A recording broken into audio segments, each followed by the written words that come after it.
theorem 6.8, which says that if in a triangle, if any side is produced, then the exterior angle so formed, that is equal to the sum of the two opposite interior angles. It means what is given to us? It is given that PQR is a triangle and QR is produced to the point S.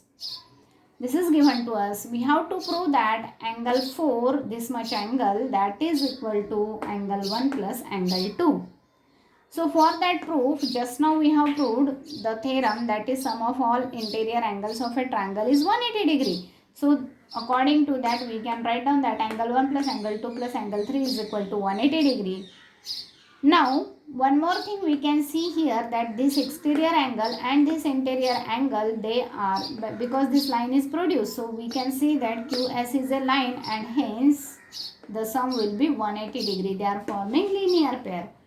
Now we have equation 1 and equation 2 on right hand side, 180 degree it is there. So we can equate the left hand side. After equating the left hand side, angle 3 are on the both sides, so that we can cancel and we can see here that angle 4 is equal to angle 2 plus angle 1. What is angle 4? Angle 4 is nothing but the exterior angle, that is equal to the sum of two opposite interior angles, and hence we have proved it. In exercise 6.3, we are going to solve the examples using angle sum property and exterior angle property. So here, for a triangle PQR, RQ is produced and QP is produced. For that, exterior angle is already given to us. It is asked to find out this angle.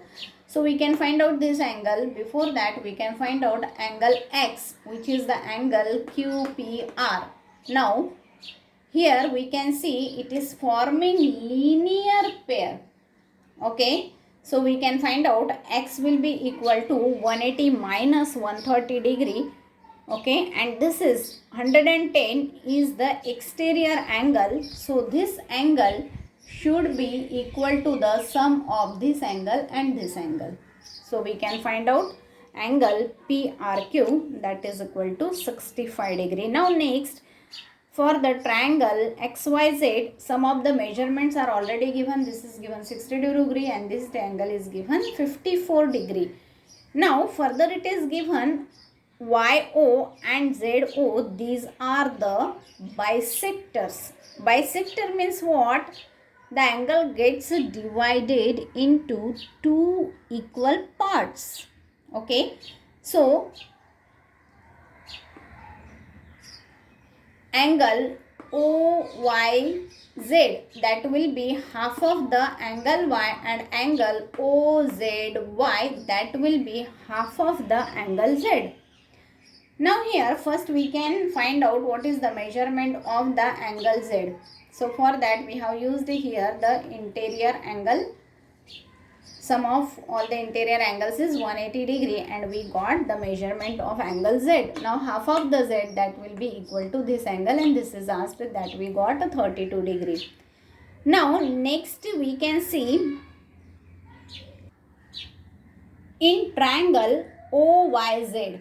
OYZ, we can see sum of all interior angles should be equal to 180 degree. But what interior angles it will have? It will have half of the Y, half of the Z plus angle O. Okay, angle O it is asked to find out. So half of the Y, that will be equal to, we can put it here. Okay, half of the Z already we have calculated, that we can put it here.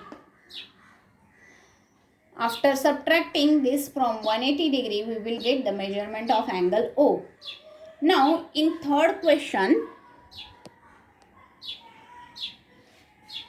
two lines are already given parallel to us, and this we can consider as a transversal. If this is the transversal, then this angle and this angle will be same as it is the alternate interior angles, and now you can get the measurement of angle E. Now next you have to use the angle sum property for this triangle and you can get the measurement for the angle C.